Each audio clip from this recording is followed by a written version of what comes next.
get cold. On the 14th floor where the bathroom door don't lock. So happy we don't gotta worry about the cops. We could all get arrested for this, but when the bodies mix, I don't give a shit tonight. Alright.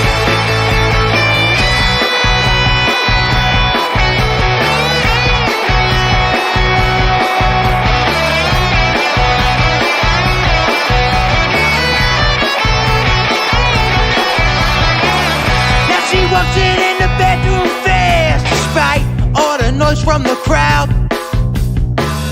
Now she's bedless on the bathroom sink. Her mother would be so proud.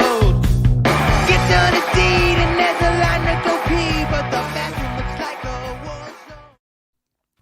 Welcome into episode 31 of Phired Up, presented by the Belly Up Podcast Network. Dom, what's going on, man? What's going on, man? How you doing? I am doing fantastic. I feel a little better. Last week was a rough show. So, you know, we're back at it better than ever. Absolutely. Before we get started, though, I have to tell you guys about MyBookie. This year, Turkey Day at MyBookie gives you plenty of reasons to be thankful, starting with a $250 risk-free bet on Thursday afternoon when the Dallas Cowboys host the Las Vegas Raiders. Bet the spread between the Raiders and Cowboys at MyBookie. When you win, you win. And if you don't, MyBookie will refund you up to $250. Simply put, you can't lose this bet, and that's what I call no risk, all gravy. Before you get your wager in, set yourself up for success by doubling your first deposit when using the promo code FIREDUP at MyBookie. That's promo code FIREDUP, one word, to double your initial deposit all the way up to $1,000, so you won't need to break the wishbone to be the one to come out ahead. Feast risk-free on Turkey Day with MyBookie, and make sure to stick around for seconds as they gear up for what should be a fun Black Friday with tons of odds boost that will have your belly and your pockets full. Bet anything, anywhere, anytime with MyBookie. Dom, how are you doing? I'm doing good, man. I'm doing good. That was another mouthful. It certainly was. It's what's that? 2 straight weeks that they're pro Cowboys. Yep. So you know. But real quick, speaking of Thanksgiving, can the NFL stop one thing? Okay. And that's playing the Detroit. I understand it's a tradition. Playing the Detroit Lions on Thanksgiving Day. Can we just stop that? Hey, man, you got me signed up for that. I'll sign the petition. It's bad football. That's just all. That's all it is. For sure. For sure. But one thing that happened this weekend, your favorite thing ever. Did you see this? I don't know. We have scoreagami. Oh no, I did not. Yep, the Colts and the Bills game, scoreagami, 41-15. Love it. Love scoreagami. I know that is your favorite thing in the world. So. Yeah, absolutely. Real quick, before we get into it, I had teased something to you today that I wanted to bring something up. You did? It has a little bit to do with Thanksgiving. That's all I told you. Okay. So obviously, you know, this is our Thanksgiving show. Yep. And I just wanted to say a couple things. You know, this podcast has been nothing but, you know, so much fun in my life. We've bonded over it more. Yep. You know, I kind of want to pull the curtains back a little bit here, for our show. I just wanted to say I'm thankful for you, man. I really am. Well, I appreciate that. I don't think a lot of the people that listen to our show. Well, I don't know about a lot, but the amount of people that listen or watch our show. The 6 people that watch. Right. You know, I just don't think they understand or know that how much you put into this, and you know, just how thankful I am for the show, for you, and you know, when we started this thing, I was not expecting it at all, and it's been nothing but fun. Breaking balls, talking shit, and you know, the laughs, the love, you know, all that stuff. But just how much you do for the show, and you know, just behind the scenes, on the camera, on the mic, you know, just I just want to, you know, tell people that you know, to me, you're the best host around, and you know, there's nobody better, and I'm thankful for you, man. I might start crying. I'm getting emotional here. No, I appreciate that. The feeling's mutual. I mean, absolutely. You know, I mean, I put in work. So do you. You know what I mean? The show works with both of us. It wouldn't work with just one person. So absolutely. It's a two-way street there. For sure. So let's just get right into it before we. Now I gotta start breaking your balls. So that's fine. Extra. Do it later. But before we get into the Eagles, did you see this pro football announcement that came out down today? Dude, it's been a crazy day for me. With the USFL. Yes. Okay, 8 teams. Philadelphia is one of them. Finally. So you have the Philadelphia Stars, which I don't know if I love that name, but like it's The a logo is USFL. pretty cool. It is for sure. But you have the Philadelphia Stars, the Michigan Panthers, the New Jersey Generals, the Pittsburgh Maulers, the Birmingham Stallions, the Houston Gamblers, the New Orleans Breakers, Tampa Bay Bandits, ready in April. Hey man, sign me up. Especially because there's a Philly team. Like the old XFL, like from a couple. What was it, the XFL a couple years ago? Yeah, the XFL. Yeah. It was a little hard for me to watch every week, like to be committed. You had no because- rooting interest. Like Right. it was cool, like at first, but you just had Right. no rooting interest. Right, because you see guys rip their heads getting ripped off, but Right. right, exactly. I feel like I could watch weekly now. Which Absolutely. gets me You have something excited. to listen. You have something to look for. And Right. where are they playing? Have they announced that yet? I don't think so. Like, I don't think they've announced anything yet. Yeah, I don't think they're playing at the. I imagine they wouldn't play at the Link, but I mean, I guess you never know. I mean, Maybe. Temple does it, but maybe. Maybe the Link, maybe where the Union play. Okay, That's I kind could of see small. that. Yeah, I could see that. Trying to think of any other colleges around that have football stadiums. I don't think really? so. No. I mean, obviously, like LaSalle. I think I don't know if LaSalle has a team, but Nova maybe, or Nova plays football. I don't know. Maybe It's kind of small, but they're like a it step is. up from high school. So Right, exactly. So, all right, let's move on to the Eagles. Listen, I made sure before we started that I plugged it in. So let's get this song going. The Eagles win 49-29 against the Saints. At first I was gonna say it started off as a bloodbath, but it was a lot of fun. This was a fun week, man. Yeah, I mean, it was almost a tale of two halves, almost. Right, The first half was a lot different than the last half. for sure. I'll let the song finish out here. There we go. But yeah, I mean, it was kind of a tale of two halves. The first half was just all Eagles, just domination. I saw a lot of. Jalen Hurts was weird to me in this game because he looked good for the most part. I think throwing the ball, he wasn't as good throwing the ball as he was a week ago. But using his legs and seeing how the plays develop, I mean, he took command of the offense, took command of the game. I thought he looked pretty good as a leader. Yeah, for sure. And before I get into Hurts, I definitely have to agree that it was definitely a tale of two halves. That second half, especially in the fourth quarter, kind of seemed like the Eagles defense, who played a good first half, obviously the 2 picks and the 1 pick six for Slay, but they kind of took their foot off the pedal a little bit in the fourth quarter, and you kind of saw the Saints. Like I'm not gonna lie, I got it on the edge of my seat a little bit there. They were down. They were up 10 at one point, and then obviously the Hurts' third touchdown, they kind of sealed the deal there. But yeah, I mean, was he spectacular? No, but he played well enough. It's such a tough situation because like you kind of brought up last week. It's like, are they going to be able to run the ball forever? And they just ran it down the best rushing defense in the league down their throat. But Right. I don't know. I don't know if he's the guy. I still don't know if he's the guy, honestly. Yeah, you need to still see more from him week to week, and the variety. One thing I did like about the offense is they finally did something, and this is credit to Sirianni, that we've been asking for. First drive, 3rd and 1, QB sneak. Right? The what was it? The first touchdown of the game. Right. They're on the 1-yard line, QB sneak. I mean, we haven't seen that at all this season. Right. And also, look, I think Sirianni has coached way better in the last 3 weeks than agreed. ever before. Agreed. Or the last 4 weeks, whatever it is. So that's definitely been a pleasant surprise. Just kind of the not I wouldn't say the tempo, but like just kind of the way they run the ball for 2 downs and then throw the ball. You know what I'm saying? Like it's just when something is going positive, they keep it going, and like that's what you like to see. And obviously, if they're running the ball very well and they keep doing it, it's going to open up the field for them to throw the ball. So Yeah, it's the definitely offense fun to just see. yeah, the offense feels totally different than the first 6, 7, 8 weeks of the season. Right. Completely different. Definitely. So I mean, that's a credit to Sirianni, though. I mean, maybe he learned and adapted.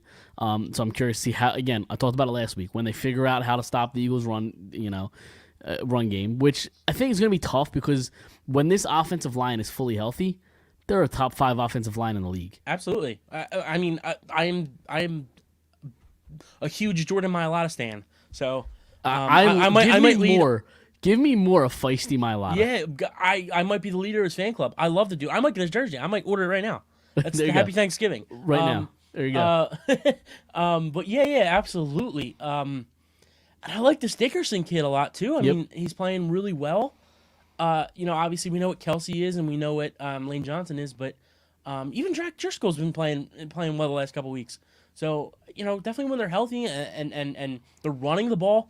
The Miles Sanders, the early one, I think it was like a 25-yarder. Dude, did you see Kelsey like absolutely wipe out the 2 linebackers?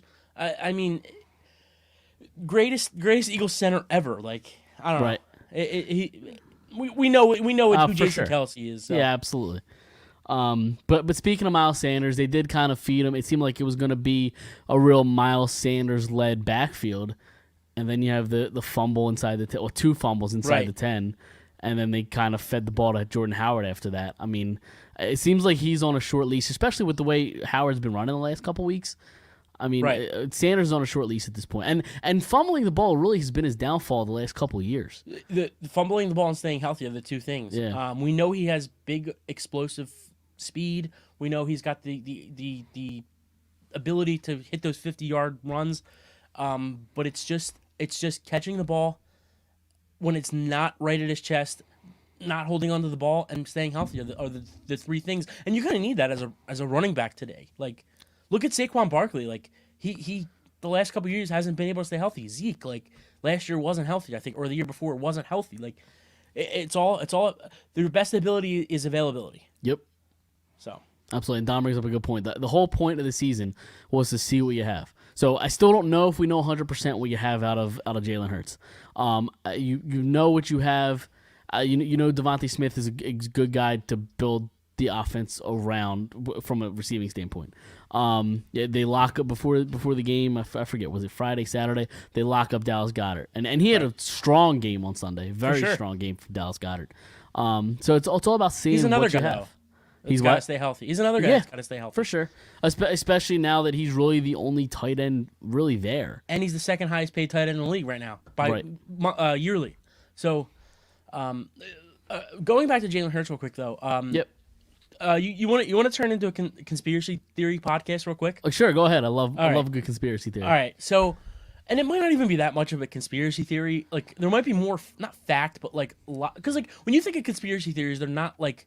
Not that they're not the most logical, but like there's a lot more of like, I don't, they kind of make you think if you don't necessarily believe in that conspiracy theory. But like the first 7-8 weeks of the year, all they did was throw the ball 40 times a game, right? Right. And I had said it on the show before. They're trying to see if he can throw the ball, right? Once they figured out what he was, okay, we're gonna go back to what he is: the game managing. Throw the ball 20, 25 times a game because we know what he is at this point.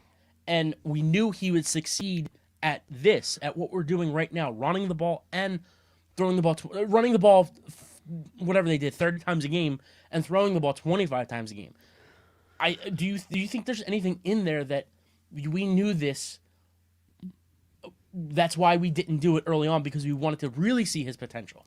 Okay, so I like where your head's at when it comes to conspiracy theories. Okay. I think that's giving Nick Sirianni way too much credit. Well, I don't think it was just Sirianni though. This front office in general, I think it's giving them a lot of credit. That's 3D chess level. Well, just because we don't think Howie's a good like NFL GM doesn't mean he's not a smart. Like he's a smart guy. Yeah, right. I mean, you have to be a smart person to get into that position. Right. But like, I don't know. I just kind of think that like, and just because like. He sometimes doesn't pick the right guy doesn't mean he doesn't know as much as we think he doesn't know. Howie, I mean. So, like, I don't know. I kind of see that a little bit. I kind of see that fact that, like, okay, we're not sure if he's the guy, really. We're going to let him throw 40 times a game.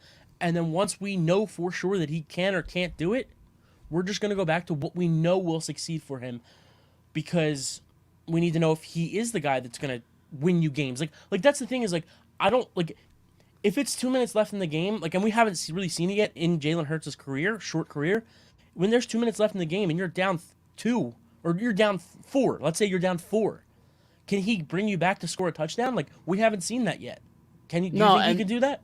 I don't know. Maybe. Exactly. That's the answer. But I mean, I was a big knock against Carson. I mean, he just didn't seem For like sure.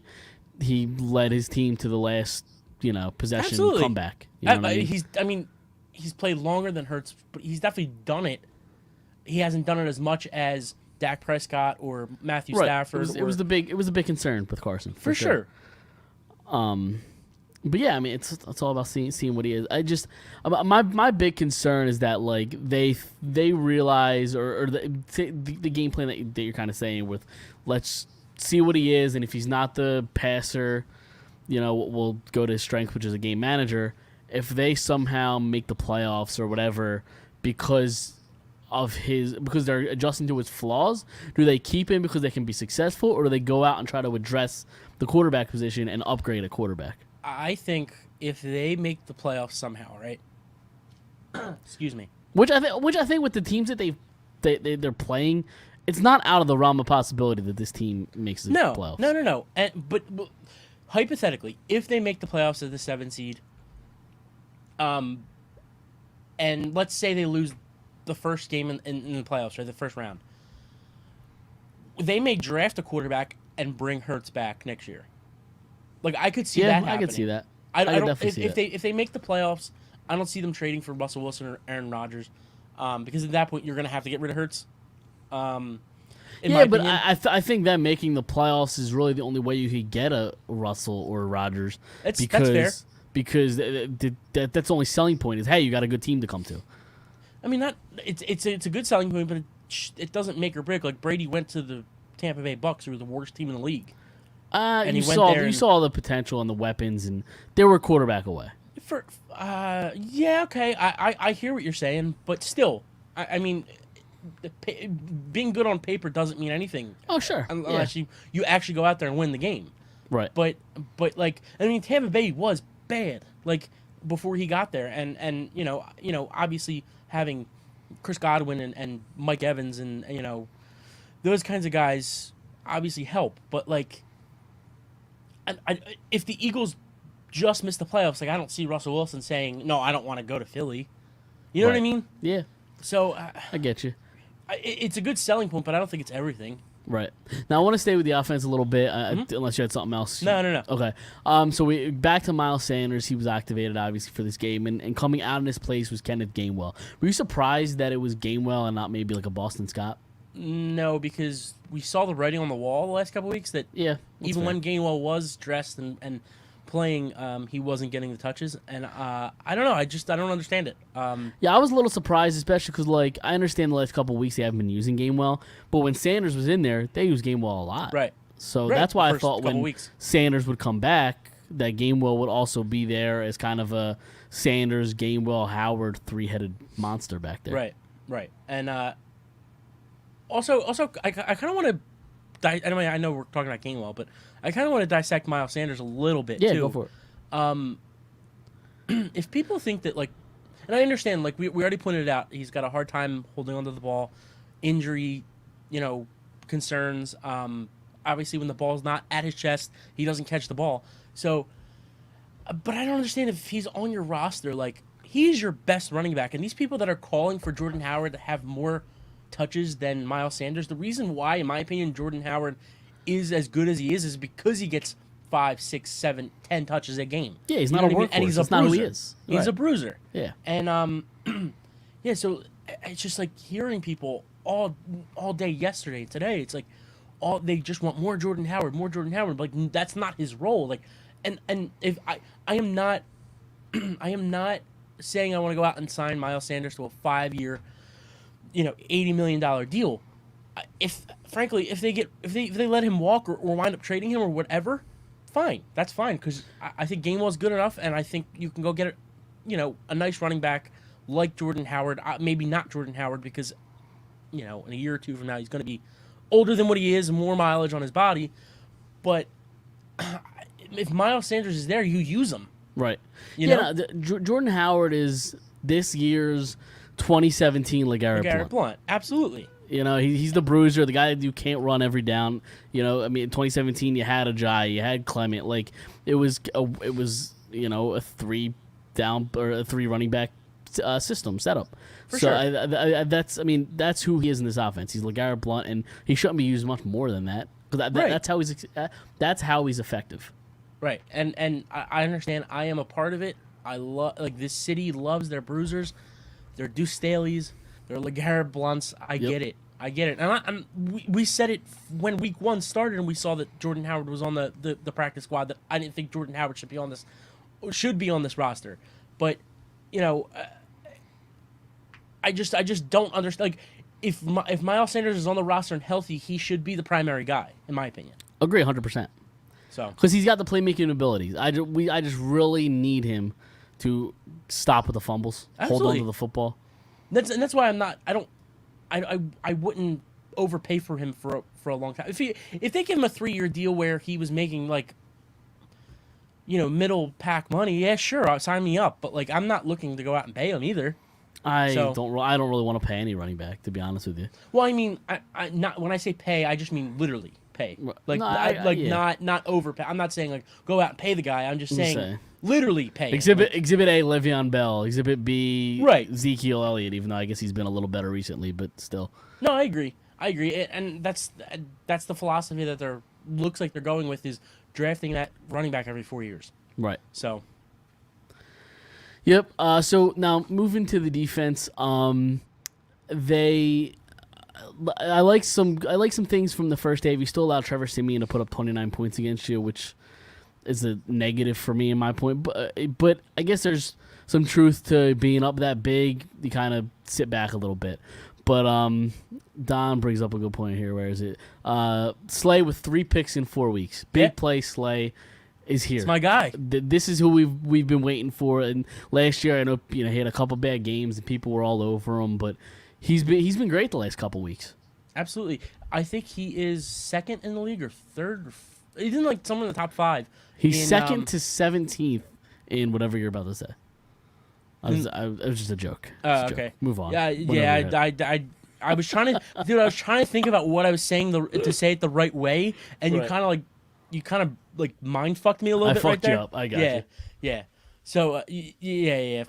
If a picture's worth 1,000 words, and if any listener just saw my face. Yeah. But go ahead. Sorry, he's in whatever category. He is very high up somewhere in the amount of yardage given up. I think he averages 31 yards a game or something like that. He gives up. Right. I mean, that's pretty damn good if he's only. Oh yeah. Because he's against the top receiver every week. Right. So that's really impressive. And then you have, T.J. Edwards played a great game, and then they locked him up after the game with a 1-year, $3.2 million extension. The linebacking core is what it is, but Edwards was a bright spot on Sunday. For sure. They're letting these young guys play. Thank God I never have to hear Wilson's name again. Edwards, Taylor, Singleton. Yeah. He is what he is, and we're not even going to get into him because let's look at the positives of this linebacking room. T.J. Edwards, undrafted linebacker from Temple. He had the first two defensive series of the game. He had the pick and he had a big tackle. I think at the line of scrimmage, or they might have lost 1 yard on that play, but the run on Ingram. The guy comes out, he plays hard, and that's what all you can ask for. Yeah, absolutely. And it's only better that he makes good plays. Yeah, positive. He had the interception. Right. He had a couple real big plays early too. Yeah. So he looked good. And speaking of locking people up, before the game they also locked up Avonte Maddox, 3 years, $22.5 million.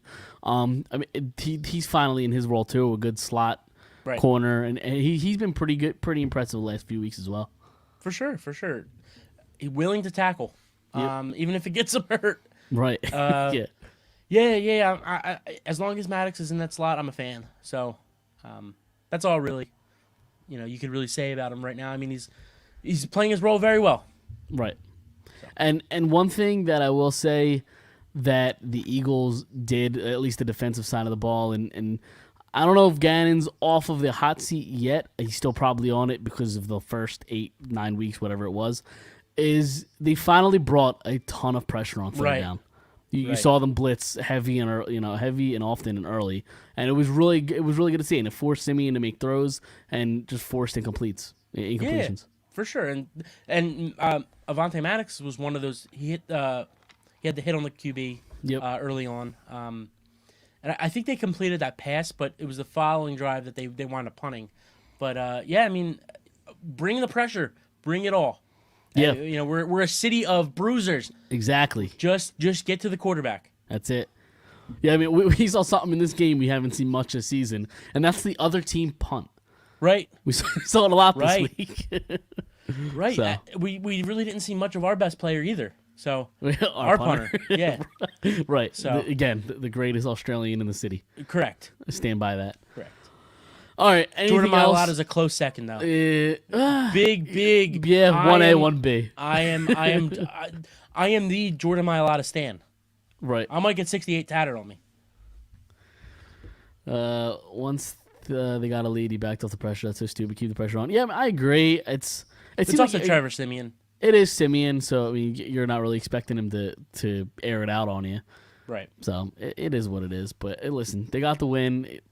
You can only play who's on your schedule at this point. You know what I mean? It's a cliche, but it's true. And it kind of sucks to see, like, the two games that they brought the pressure, they blitzed, was Detroit and this game, the Saints. Like, you'd like to see them bring the pressure against, like, Justin Herbert or Tom Brady or Patrick Mahomes. And, like, those guys... I wonder if they're afraid. That like those quarterbacks are going to sense that pressure immediately and just dink and dunk and just tear the But defense that doesn't apart. necessarily. I guess so. But that doesn't necessarily mean that like they won't make the wrong throw. You know what I'm saying? And this is we've only seen it the last couple weeks, so they don't play a quarterback like that for a long time. Maybe weeks 18 against that's if they even Dallas, right? So they might not play a good quarterback really the rest of the year. Right. So just I'm keep curious. bringing it. Right. That's it. Just keep bringing it. All right. You want to move on to against the spread? Yep. All right. So I went 3-2 this week, and you went 2-3, which means, oh boy, for the first time this year, I'm a game up on you. It only took you what, 11 weeks? 11 weeks. Hey, listen, it is what it is. You go first if you want. No, you know what? You go first. You're on top. We play the right way here. All right, let me pull up my list. All right, so I'm still not 100%. You're good, man. We'll walk through. Fighting this. through it. We'll you know hold what? Hands. Jordan had his flu game. Mine was last week. I'm still battling. It is but what Jordan it is. played a full game. That's true. That was a half. It was a half show last I'm week. thankful for you, man, but I'm still ruthless with you. You certainly are. Anyway, my first game, this line makes no sense. I know that they've been struggling. Their offense has been struggling, but the Bills and the Saints, the Bills are -4. How is this line not big? I know it's in New Orleans. I don't care. Right. Give me the Bills -4. I'm with you, man. I have the same exact thing. Bills at Saints -4. I think this is the comeback game. Yep. This is where Josh Allen comes out and he puts his dick inside of New Orleans just like Katrina. So wow, Katrina jokes. Too soon. Where the when was that? 2005? 5? Yeah. Okay, so all right, so it's 15, 16 years. That's not too soon. A little dark, but not too soon. Yeah, well, we get dark here, so. Yeah. And then I have the Colts and the Bucks. I got the Colts +3. Their offense has been hot. So okay, yeah, for sure. JT, how about JT this weekend? Jonathan Taylor, 5 touchdowns. Yeah, he's been insane. He's my RB1 in my big money league. So is he? I'm in second place. So and 64 points. It's a high scoring league. You know the league. Is this the 2-point per reception league? Yep. 64 points. So Jonathan Taylor. All right, I'm not even gonna make dick jokes, but As much too as many you want dick to. jokes. A lot of dick jokes here. But yeah, okay. So my second game, I got the Eagles at the Giants. Fuck the Giants. Eagles minus 3.5. I like Let's it. go. We're I rolling like it. with it. We're rolling Yep, with it. absolutely. What's the score of that game right now? The Giants game. I know don't probably know. put you My on the phone spot. is It dead. was okay. It was 10-10. I'm looking Was up it the really? Bucks. The Bucks are up 17-10 right now. 43 What's Mike seconds Evans left doing? and a half. Now you're gonna make me click buttons. Hold on. Talk amongst yourselves. 1 catch for 10 yards. Okay. Well, I'm already winning. I'm playing him in another league that I'm up big too, so it shouldn't really matter. But Right. all right. All right. So my third game, I have the Chargers and the Broncos. I have the Chargers minus 2.5. Okay, I looked at that game. I liked it. But I decided to go an interesting pick here. I got the Panthers at the Dolphins. I got the Panthers minus 1. Cam is back, baby. I actually can't stand them, but but we need the Dolphins to lose. I'm going to root for them to lose every possible week. So we're going to go Panthers minus 1. Okay. I like it. I like it, and I don't like it. JT at got the you same 50, time. 53. I Don? imagine Don's talking about. Yes. Yeah, I imagine Sure he's did. talking about Taylor. He was fantastic. Dude, I got a lot of shit. So it's a two PPR league. So I got a lot of shit, and like we know Derrick Henry's Derrick Henry. Yep. I got a lot of shit at that draft for taking Jonathan Taylor over Derrick Henry in like the 5th round or whatever it was, because receivers go early.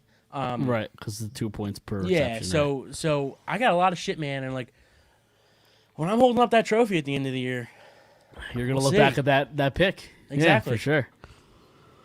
All right. Well, I have the Browns and the Ravens over 46.5. all right, Browns and Raiders. You said Raiders, Ravens. Ravens. What Browns, is that? Ravens. That's at Baltimore, right? Yes, correct. Okay. Over It's a little 46.5. iffy with Baker the way he's been playing recently, but Yeah, it is. But hurt. we'll see. but- Yeah, but they can run the ball. We'll see. yeah, absolutely. Dude, speaking of that, I completely forgot Chubb was on in the podcast league. I forgot Chubb was playing this week, and he's on my bench. Do you have him? Yeah, He's on your bench. yeah, I would have lost anyway, but still. All right, so I got the Bucks at Colts. I got over 51.5. JT's gonna get another 5.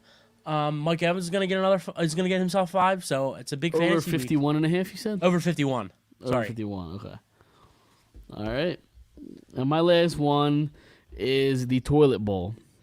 Okay. The Texans and the Jets under 44.5, even though the Texans went out and beat Tennessee. Again, I said it the last 2 weeks, every team in the NFL sucks. Yeah, I thought about taking that line, but I wasn't 100%. What's that, like 1? Something like that. Yeah, I don't have that one in front of me. I think who's the home team of that? The Jets? The Jets, yeah. Yeah, I think the Jets were given 1. Yeah, probably So, favored by one. Yeah, so I thought about it, but I don't know. Just anything can happen. So my second game, I'm gonna go Seahawks at the football team under 46. Russ is struggling with the finger, so He certainly is. Sierra knows a little bit about that finger, but I'm sorry. I'm sorry. It was not. Nah, sorry. Are there any children listening? It might be a we're- little we're- late. Yeah, we're not a children. We're not a children's No. show. Not Oh, math God. guys, not a children's show. Yeah. No, we're not. All right. So yeah. Good enough. So we'll see what happens there. Then we have news all over the place. This is gonna be a longer show. I have a feeling. 'Cause We Okay. have Sixers, Flyers, Phillies. Where do you want to go first? Let's go either Flyers or Sixers. I want to save the Phillies for last because that's actually like Yeah. All right. Let's go. legitimately like it's false sense of hope, and that's Yep. what the Phillies are. So like I want to feel that. I want to feel again. All right. Sounds good. I like it. So let's go Sixers. There's really not much here. So they went 1-2 on the week, lost to Utah and Portland. They beat Denver. They're 9-8 on the season.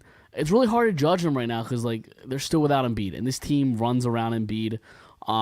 He's the soul of the team. So without Right. him, it's really hard to judge what this team is. I mean, you really can't change any expectations based on 2 weeks without Embiid. For sure, and hopefully they get him back this week. I heard something. He's not playing possibly- tonight. I know that. No, but he is in the practice facility. They're Okay. saying they were not expecting it to happen this earlier early in the week of him being in the practice. So Doc Rivers said that he was very excited and they're not ahead of schedule, but I would say they're happy to be where they are right now with him being in the gym. So they're saying hopefully this weekend, Saturday. Okay. So we'll see. They said that he passed the first test. He's got to pass another test, and then they'll make a decision on his physical feelings. Because obviously COVID is a it weakens your body. So Right. it's not just I missed a couple games. Let me get back out there. It's building yourself back up again. So but yeah, I mean they've been struggling a lot recently. Like you said, they're definitely missing him. But let me tell you something, man. I had said before the season started on this show, I'm on record saying that I don't think Tyrese Maxey was ready to be the starter yet. I thought he earned a way, and they still probably are in a better position if he's the sixth man. But man, was I wrong about him not being ready to be the guy, because he looks good. He has been lights out, like not afraid. He's smart. I think I read something where like he's got like 10 straight games or 12 straight games with like 2 turnovers in those games. Like, Wow. Ben Simmons used to turn the ball over like 10 times a game. Like Right. it just he's smart with the ball. He's not afraid to shoot the ball. He's not afraid to miss and then shoot again. So he can get to the rim. He can hit the free throws. He checks off all the boxes, man. And he's been nothing but the very few positive things of this season so far, especially in the last week or two where they've really struggled without Embiid. Yeah, I mean he's averaging 36 minutes a game, almost 19 points a game, shooting 53%, 4 rebounds a game, almost 5 assists a game. I mean he's been very good, and what Simmons didn't bring from an offensive standpoint, Maxey's bringing that. So it's good to see. Absolutely. The kid has a set of balls, and that's something that Ben Simmons has lacked. So we all know that. Yes. Right. Yeah, He it's the does worst not part of have his Fletcher's game. cock. So No, he does not. clearly A lot of Maxey dick has jokes. Fletcher's cock. What? I don't know. It It was a long day. Yeah, exactly. Long, haha. Get it? See what I did there? Yep, exactly. But yeah, Tyrese Maxey's dick. What? No. I'm sorry. Everybody watching just left. We're done. Absolutely. No, absolutely. Yeah, I've cleared the room out. But yeah, the confidence is there, and he's hitting the shots. So that's all you can really ask for, because the other guy wasn't doing it. Right. So they do play tonight in Sacramento, Wednesday against Golden State, and then they finally come back home Saturday against Minnesota. Again, still tough to tell. Maybe you get Embiid back for that home game on Saturday. I'd imagine is what they're shooting for. Right. If he's at the facility. So yeah. I mean, again, it's hard to judge without Embiid there. And right before my phone died, like 30 seconds before we went on, I saw that the Sixers are shorthanded again tonight. Are they? Yeah, Seth Curry's ruled out. I was reading it and my phone died. So Okay, so it's probably a loss tonight. Is Sacramento any good? I'm not a big NBA watcher. no, they just fired their coach. Okay. They should be better than what they are. Like De'Aaron Fox is if the Sixers could have traded for Fox, like, and I said on the show before, love Fox. Luke Walton was their coach. He just got fired like over the weekend. They lost like 7 of 8 or 8 of 9, and they finally parted ways. It just his system really wasn't working with those guys, and like there was just no, they had gelling issues, and it was just like a whole laundry list of stuff. But they probably should be better than what they are, but they're struggling. Right. Okay. So, all right. Anything else Sixers before we move on to the Flyers? not that I could think of. Just hoping to get Embiid back. Okay. Well, let's move on to the Flyers. It's been a rough week or two with the Flyers. So they win Calgary's game. The game against Calgary 2-1 in overtime. That was the night of the Holmgren and Tocchet induction. And you were there. I was there in the press box for that one. It was a cool experience. Yeah, I want to hear about it. Yeah. So I actually had a clip I wanted to play. Yeah, for sure. But not from that night. Something happened after. But it It was a cool experience. They started the ceremony at 6:30. Game didn't start till probably about 7:30. Right. It was supposed to be a 7 o'clock puck drop. But so, are you familiar with Snow the Goalie podcast? I think I've actually shared this. So you might have heard this clip. Yes. I didn't know who they were until last week. Okay, so I imagine it's because of the clip I'm about to play. Yes. So Chris Terrian, former Flyer, former employee for NBC Sports, had this to say about how the Flyers handled the induction ceremony for Holmgren and Tocchet. Here it is. In 2017, for the 50th anniversary, that alumni game was one of the most sold-out events in the history of the franchise. Also, it's about 2 minutes long. If you have Yeah. anything you want to say, let me know and I can pause it. Right. I know this, but people that work there. Do you know how many calls I get in a single week or text from people that actually worked for this new regime for 2 years and are gone? And everything they say, guys, is how absolutely incompetent they are. They are an incompetent. And he's talking about ownership, right? Correct. Not so much Vigneault or Oh, Chuck yeah, no, Fletcher. correct. He's talking about the corporate angle Okay. of Comcast owning the Flyers. It's ownership is what he's Right, talking that's about. what I figured. Just wanted to make sure our corporate listeners knew. mess. And they're destroying this team Yeah, he just said a corporate mess. They're destroying his team. The passion. every single day. And you know what they just did to Paul and Rick was a disgrace. Be there. You know what they did years ago? Here's how the game was orchestrated when we played, okay? We'd have an earlier warm-up. We'd get back in. They'd flood the ice. The fans were asked to please be in the seats at 6:30. And they didn't do that. They basically the Flyers announced, I think it was like 4:30, 5 o'clock. The ceremony's going to start at 6:30. Right. They didn't start warm-ups until I think 7 o'clock after the ceremony was done. But there you go. both teams would come out and they'd watch that ceremony. Both teams would sit there in honor of whoever was being put in for the Hall of Fame. So as you said, And that was a 7. Did you say something? Oh, sorry. No. That was a 7 o'clock. 7 o'clock. This is a 7:30. How they know? They know that attendance has been brutal at the start of Flyers games. Brutal. There's 7,000 or 8,000 people there some nights. So they know damn well that two guys going in at a 6:30 at that night when the game's 7:30. They knew darn well there wouldn't be as many people there, and they did it on purpose. They did it on purpose.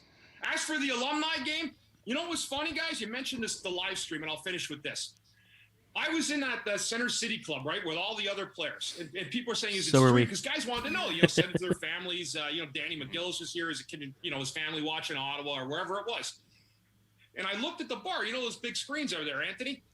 You could have taken the arena feed and streamed that. First of all, if you want to talk about incompetent, the people at NBC Sports are as incompetent as anybody there is in the city. They're clowns that run that place. That's a former employer. NBC Sportsnet let him go a year or two ago. I don't know how much of that is him genuinely feeling that way or him being a little upset that he got let go by a former employer. But I do agree. The fact that that game wasn't available to be watched is a disgrace. The alumni game was talking about. Right. Yeah, I agree. I think that's a disgrace. You couldn't watch that game unless you were there. Somebody had asked me if I watched it because they watched it. How did they watch it? Did they? Maybe you know what? Maybe there was a live stream or something. I don't think they put it. Right. They didn't put it on TV. Basically, Okay. is what his point is. Complete derelicts, and you know what? That's the way they do it. They would never put that game on air. Secondly, the Flyers should be ashamed of themselves for not doing it. Those are people in the city that love every generation of post-Flyers hockey, even the ones that just, the newer guys, the Upshaw, Hartnell crew. That's part of the Flyer family. And I'll tell you one thing, an organization is nothing without its alumni and having them integrated part of it. All right, so there you go. Again, he's coming at two former employers, the Philadelphia Flyers and NBC Sports. Right. And I agree. I mean, I've said it publicly before. Is when Snyder passed away, the heart and soul of this team also died with it. The passion died. Because it's just a corporate run mess, and I agree 100% with Chris Terry in there. Right. And it's funny because I didn't even know there was an alumni game. If it wasn't for Riley Cote's podcast that I listened to, We're still trying to get him on the show, right? We are. We're trying hard. Like Fletcher's cock. No. So that's probably why he doesn't want to come on. He keeps hearing all these cock jokes. Yeah. So, if it wasn't for his show, honestly, I probably wouldn't have even known about the alumni game. I mean, Right. just the way that like this, like you said, when Snyder was alive and running the team, it was so much different to where like you don't even know what's going on anymore. Like Right. as a fan, it's just like besides like getting ready to watch the games, it's like, are we getting a Flyers Carnival this year? Because I've wanted to go for a while and I've never had the opportunity really, and this is gonna probably be the first time in a long time that I'll have the opportunity to actually go. So like, is there gonna be and I understand the whole COVID thing, but like, there's no news about that. There's like the stuff to get the fans excited about things like signings and the carnivals and like the alumni games and like anything to involve the fans to get them more excited about this, not even just team, but just this franchise, like this historical franchise. And like they've been nothing but big in this city, big in the sport, and like they've lost so much interest. And like I feel like the game of hockey from a person, so I'm somebody who is not, I don't watch, if I follow the league, right? I don't watch Calgary versus Vancouver. I just don't. And I even have sometimes a hard time watching the Flyers. And maybe not this year, but like in the past 2, 3, 4 years where it's like they're just doing everything. They're not doing everything they can to get the casual fan back. Yep. They have the diehards. I just the casual fan, which I am, which I try to watch 82 games a year. Obviously, that's not even diehards sometimes can't watch 82 games a year, but the casual fan, it's like they're just pushing me away more and more and more. There's one phrase I would use. I think the corporate is out of touch. Okay. They're out of touch with the fan base. They're out of touch with maybe today's society, if that makes sense, for lack of a better term. I don't think they know what the fan base want. You know, it started when, I mean, I get it. They're trying to appeal to a younger audience, so they go out and get a mascot and Gritty, which a lot of people criticize for because they've been so mediocre, and now they're putting all their energy into a mascot and trying to quote unquote distract you from the on ice product. Right, but I also think that was like analytical to a sense. You know what I mean? Like they only did it for money. Like it wasn't for the fans. It was to put more money in their pocket. For sure. This is another product we can sell. Right, and then it goes to the they think they're trying to get the fan base involved, and they did the whole goal song thing, which they claim, hey, we're going to take all your suggestions. There's no way in hell those are the three finalists if you're taking fan suggestions. You had that song picked from day one, and you just wanted it to seem like you were letting the fans be involved. Right. So yeah, and I agree with Terry. They're out of touch. But anyway, we can move on. So then Thursday they played Tampa. They lost 4-3 in a shootout. Tampa pretty much dominated them for 40 minutes. Right.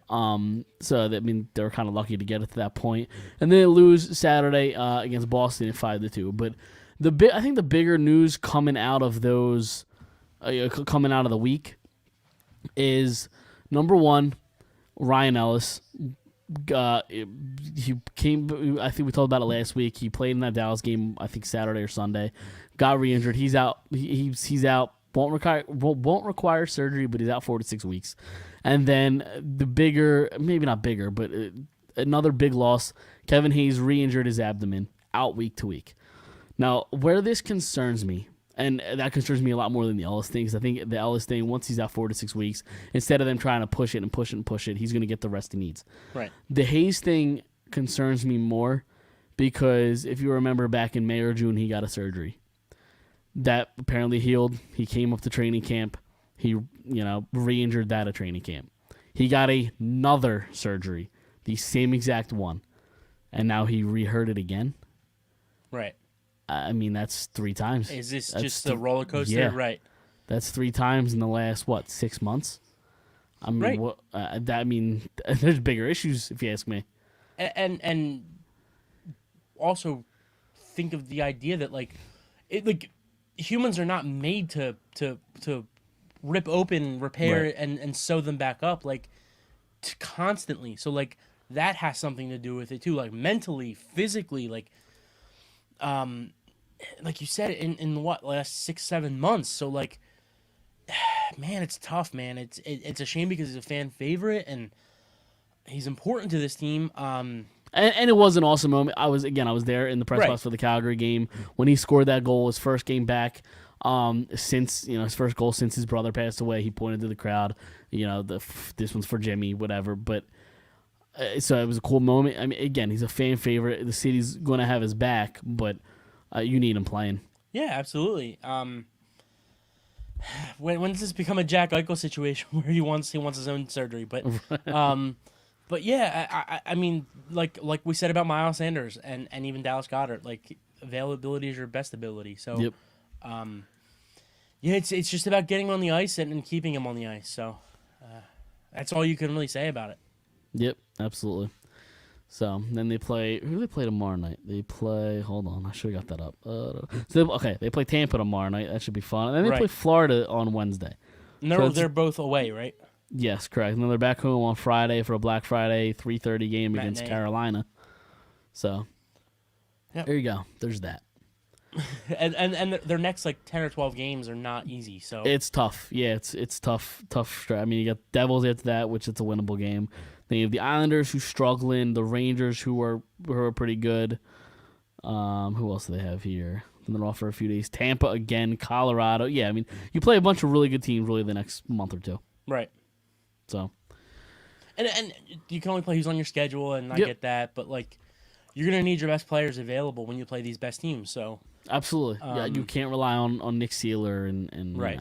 So Broussard being your second line center, going, for 50 games. So right, it's and especially when you're topping guys like your Konechny's, your Couturiers, they aren't doing what is expected of them. I mean, right now, Giroux is their biggest threat on offense. Which I mean, hey, maybe that's a credit to Giroux, but I think it's also an indictment of the rest of the team. and it's the biggest struggle they've had the last 10 years. Yep. So what's any different now? All right, as good as Giroux is, he shouldn't be your best player, or else Right. you have problems. Right. So, I mean, this team would probably be a lot worse if Carter Hart hasn't been playing his ass off. Right.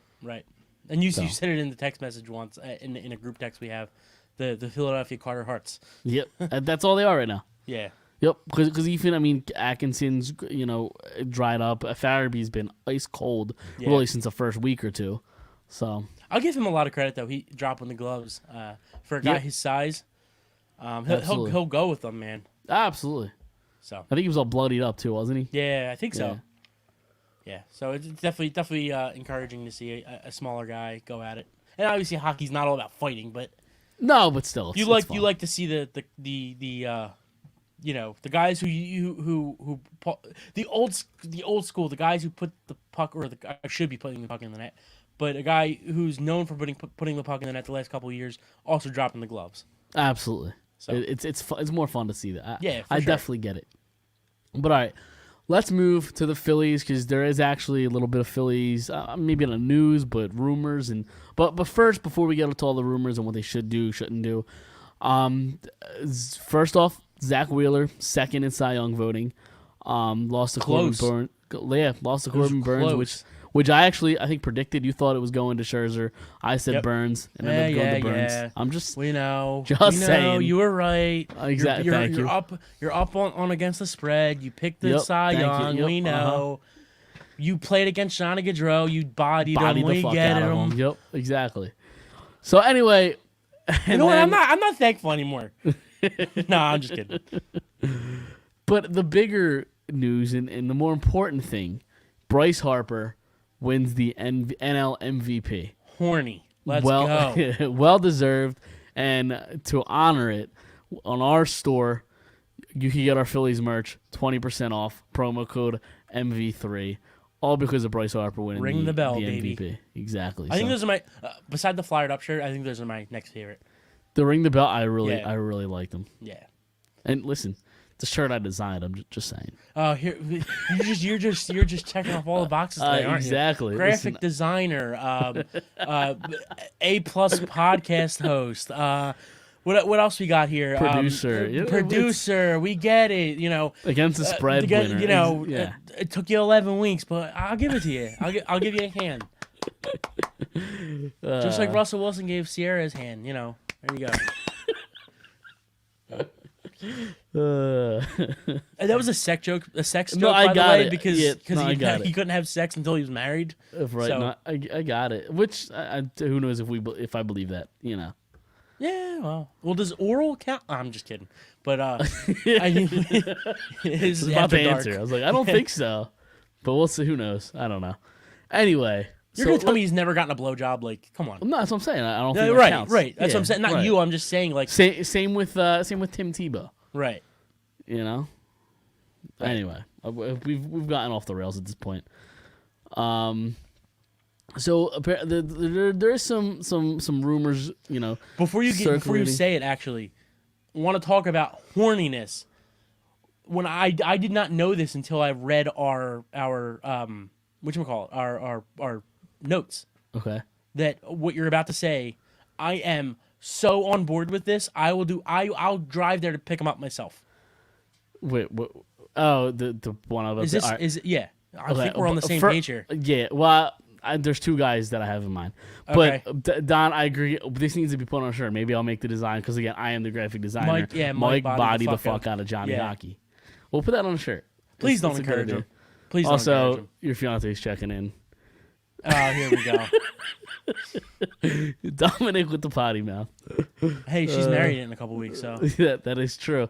2 weeks, it was less than 2 weeks at this point. yeah, a week from Saturday. Yeah, it's crazy. Yeah, All right, so I I, just don't got know my ring today.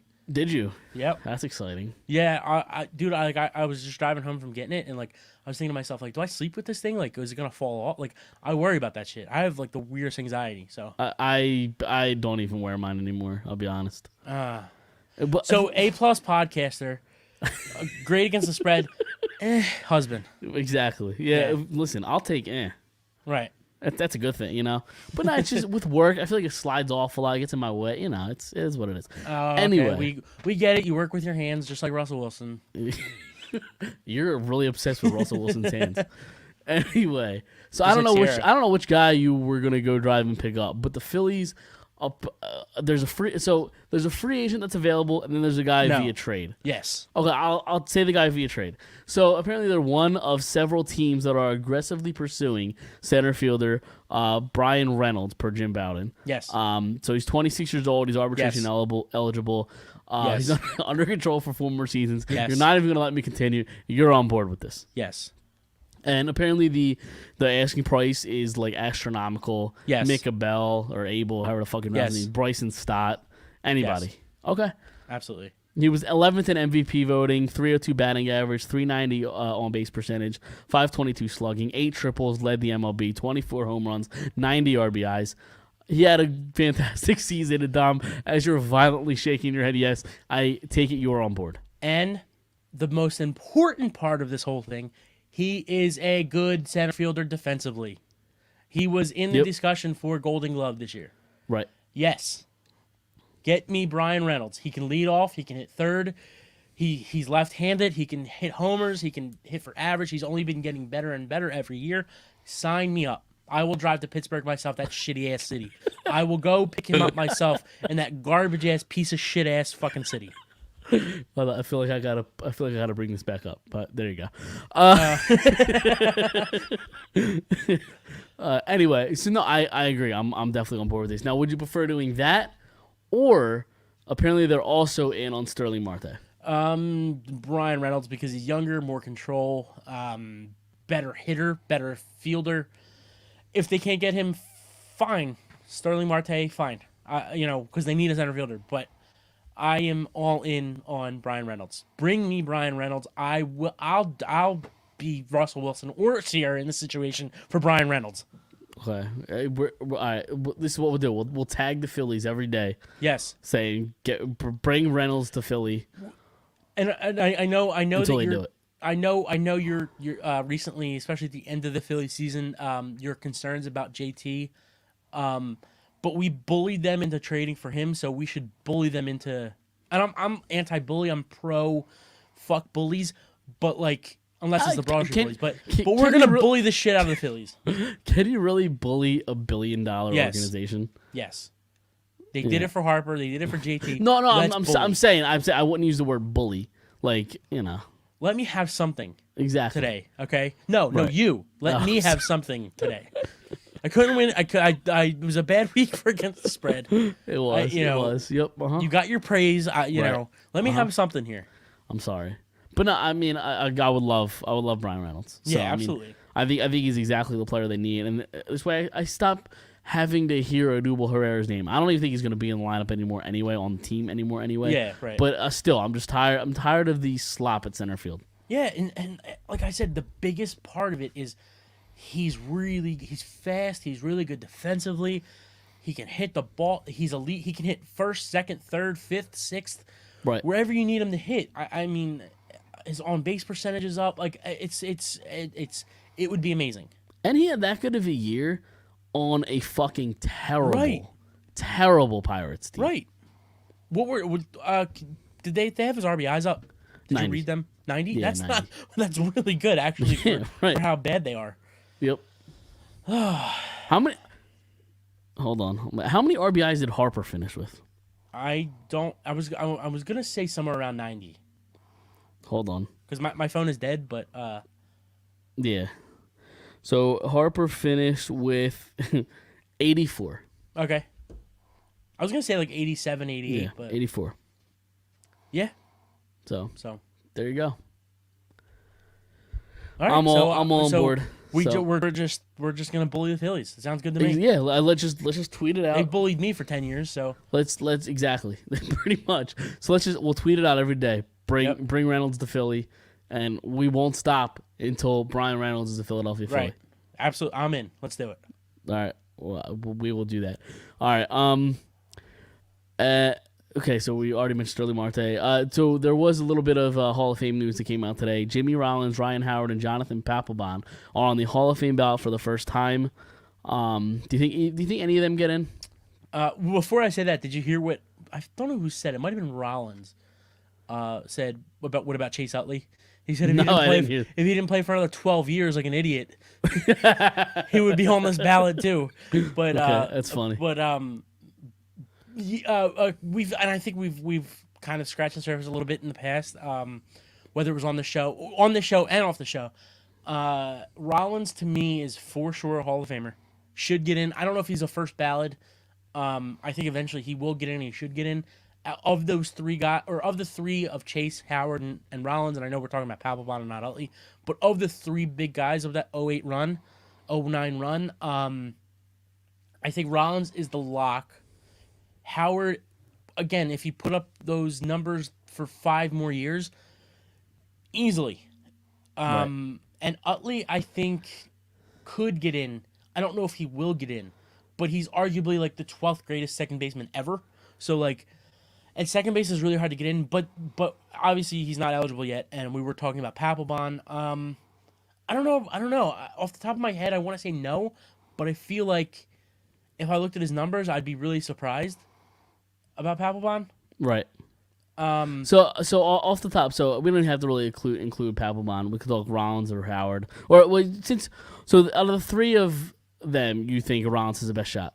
Rollins to me is a lock. All right, so Utley has I'll a go down the shot. list. I'll go down the list of the other guys that are Okay. up. And you- this is just off the top of my head. Like Yeah, for sure. You're not doing any sort of Right. studying or anything. I Right. get that. David Ortiz, yeah, obviously.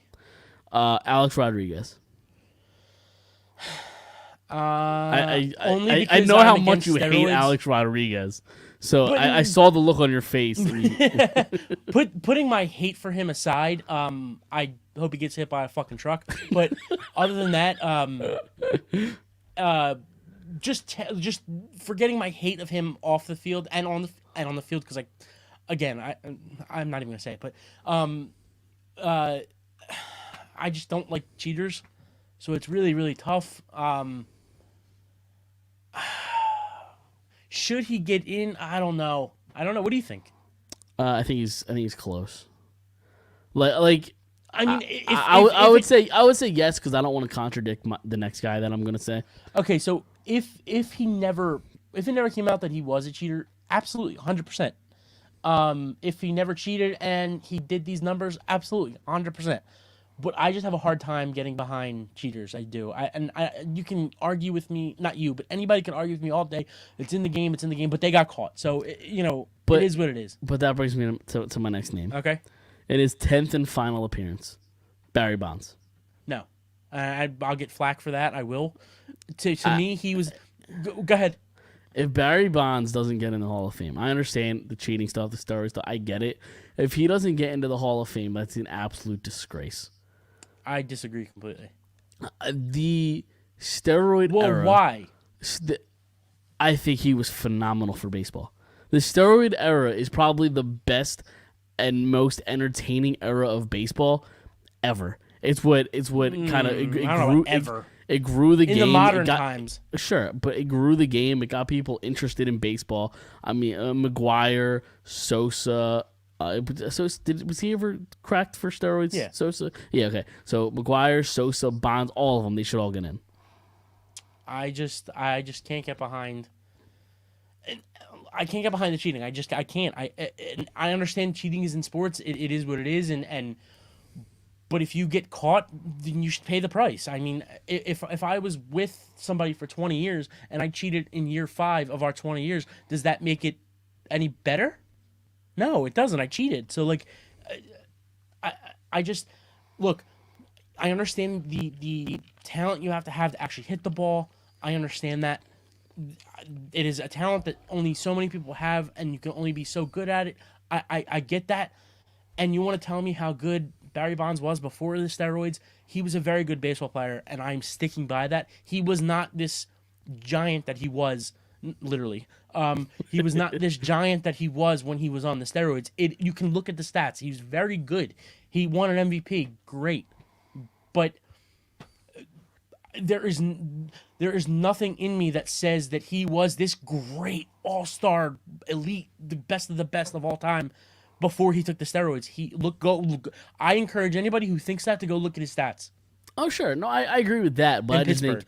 think even after the steroids, and I get it, the cheating, and obviously that tarnished and maybe ruined his legacy. But just what he did for the sport, I think is on another level that I think you should get in.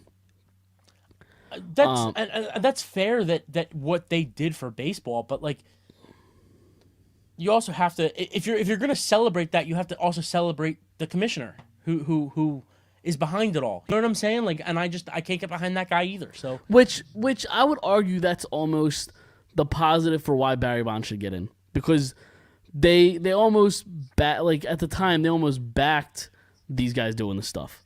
Right, like they didn't absolutely say, did. Right, so how are you going to say, oh, well, we're not going to punish you guys while you're playing, but in 30 years when you're up for the Hall of Fame, yeah, fuck you guys.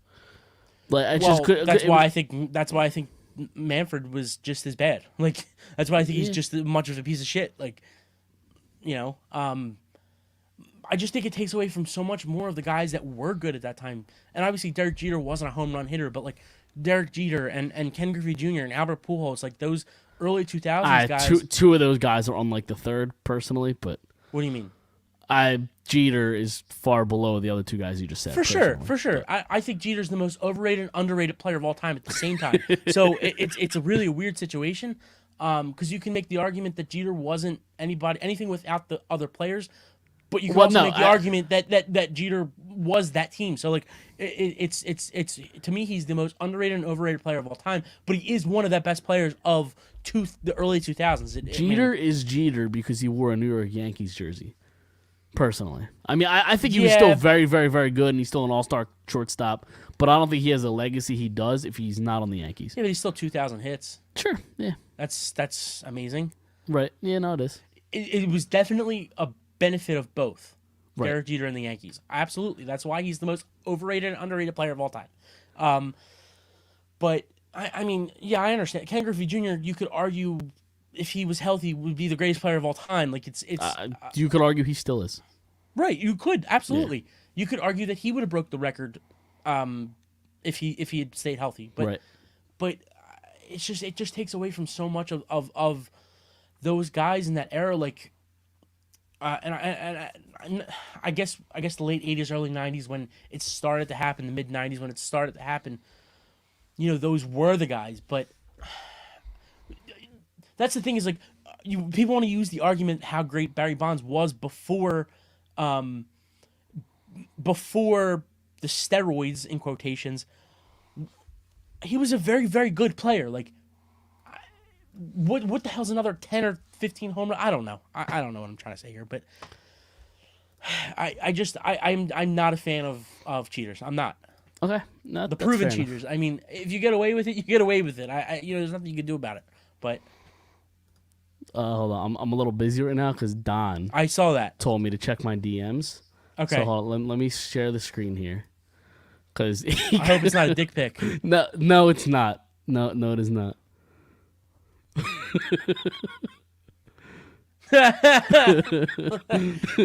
So he put my face on a Bruin knocking out John Hockey. There you go.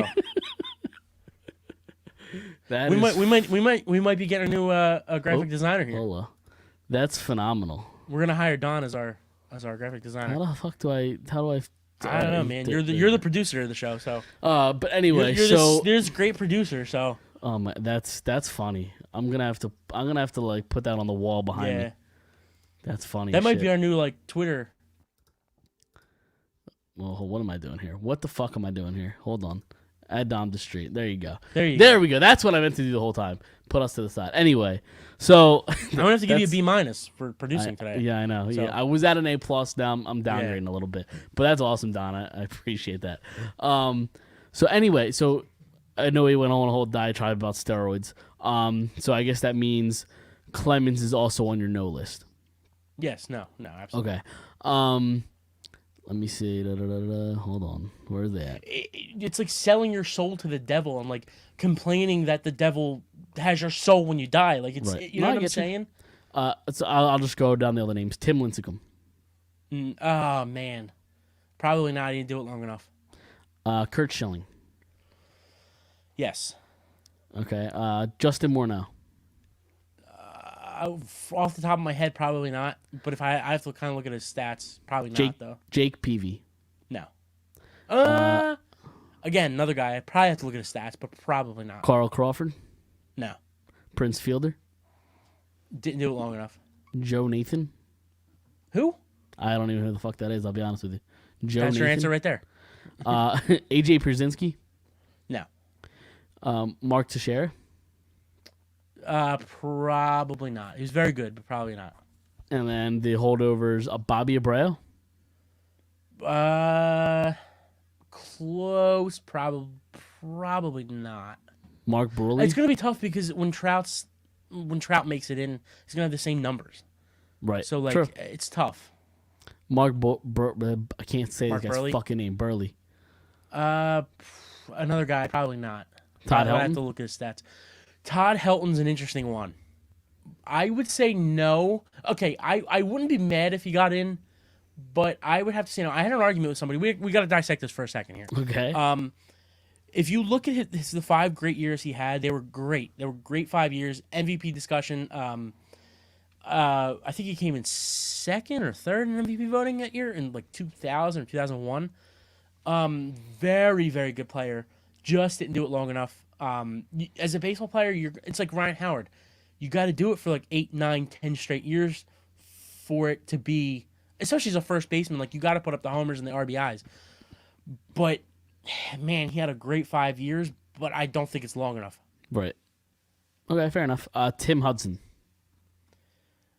Again, Probably got to look at it. yeah, probably not though. Torrey Hunter. Ooh, close. Probably not. Yeah. Andrew Jones. There's only a few Yes. more, by the way. Andrew Okay. Jones, yes. Jeff Kent. Yes. Andy Pettit.